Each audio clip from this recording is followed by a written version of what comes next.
Arcade Sunday. This video is the third installment in a series entitled The Games That Made Me. And now, in no particular order, here's the next set of games from my list. Raiden is a game that I played quite a bit of later on in my arcade life. This was a game that was posted in one of our major city arcades, and it was the first place I actually played Raiden. Raiden's a game that really shows you how shoot 'em ups can be a collaborative effort. Raiden was the first that I really got a feel for as a two-player collaborative shoot 'em up as opposed to a single-player game. Nowadays I do only play the single player because I don't really have anybody to play as a partner in this game. However, it's still a lot of fun as a single player game. It just takes on a different guise as single player. In fact, Solo Fighter, there's two different Hall of Aces or two different scoreboards, one for single player, one for two players. Quite interesting considering the game variation in the two different player modes. Raiden's a great game, either single player or two players. Give it a try if you haven't already. Raiden goes down as one of my all-time classic shoot 'em ups ever made. Hammering Harry is another game that I played at the large city arcade. Very nice graphics for the time, very nice bold characters, very large sprites, great sound effects. Very hardcore platformer, or a very true arcade platformer of the modern era. Hammering Harry is a game that I played a lot of back in the day, and I certainly spin it up now and again, and still not able to actually finish on one coin. I do get quite far. However, it's a long-term goal of mine to try and complete this game on one coin. That has not been realized yet, but I believe it to be most possible.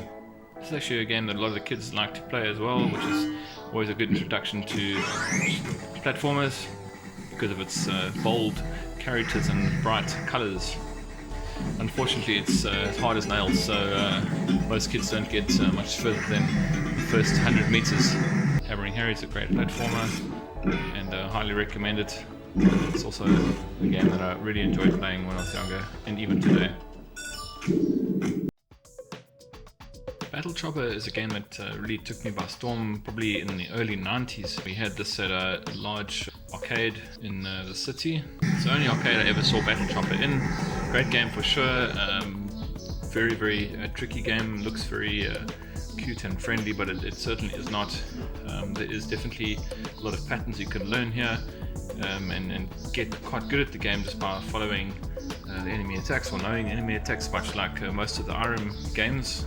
However, Battle Chopper for me, I think, was one of my favorites. You can kind of control, the movement of the screen. Doesn't scroll automatically. You choose when to go forward and back, much like a platformer. This is a 1987, I believe. A great game, great graphics, very interesting game. If you haven't played it before, definitely give it a go. It's super cool. Nataki is a game that I also played in the same large city arcade I keep on referring to, but that's a story for another day. This game is also known as Juju in other regions. This is also another very interesting platformer of the same kind of late 80s, early 90s era of platform games. Very manufacturers had some great hardware at their disposal and were able to really push the graphic and sound boundaries of their new games. As you can see, 1989. Exactly who TAD Corporation is, I will never know. However, this is the one and only game that I think they made, and it is actually an absolute classic masterpiece. Another platformer where the stages ramp up pretty quickly in difficulty. I would say not evenly. I think a game gets suddenly very hard from like stage 2.5, 3 onwards. The bosses get very tough, and it ends up eating a few coins. I think that's probably exactly how it was designed. I do believe, however, that with some careful practice you could probably get quite far with one coin, and it's always a goal for platform games, to finish in one coin. It's like an adventure from beginning to end. That is possible, I'm quite sure. One day I will try it again. As you can see, great environments. Underwater stage also, that's quite interesting. There's rain and thunder, very good looking very good looking effects, I would say. Again, if you've never played Taki, give it a go. It's a really cool game. As I said, also known as Juju, in case you can't find Taki.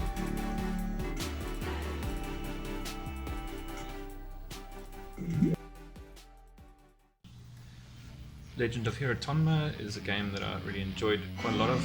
Probably one of my favorite platform games of this era. Again, I did play this at our large city arcade, which housed most of these more modern classic arcade games at the time. This game has a very interesting learning curve. All the bosses are very difficult, but very easy once you understand their pattern. That is quite a theme with most of the games made by Irem. Just a very nice to play game, just very good control feel, very nice weapons or power-ups. Just a great game to play, looks stunning. As far as the levels themselves, they do ramp up fairly evenly. I did actually manage to 1cc this game back in the day. I am battling to do that today, but it is definitely very possible to do with one coin. Now, Sonic Wings or Aero Fighters 2 is a game that I definitely played quite a bit of. It was quite a modern game, obviously, back when it came out, obviously, and we played it brand new off the arcade shelf as soon as it arrived. I really enjoyed this sort of next level graphic-wise compared to other shoot-em-ups of the time, and especially being a horizontal screen layout made for an interesting gameplay or alternative kind of gameplay to the vertical screen game we were used to, and actually still prefer, quite honestly, but nonetheless this was a great introduction to the new school of shoot-em-ups before the likes of the cave games, the Dudonpachis, etc. came out later. Yeah, as you may know, I do very much enjoy the Aero Fighters Sonic Wings games, 1, 2 and 3. In fact, I still play all of them occasionally, and still very, very impressed by them even to this day. The sound effects, the music, the graphics, overall the style of the game, the control mechanism is really, really great.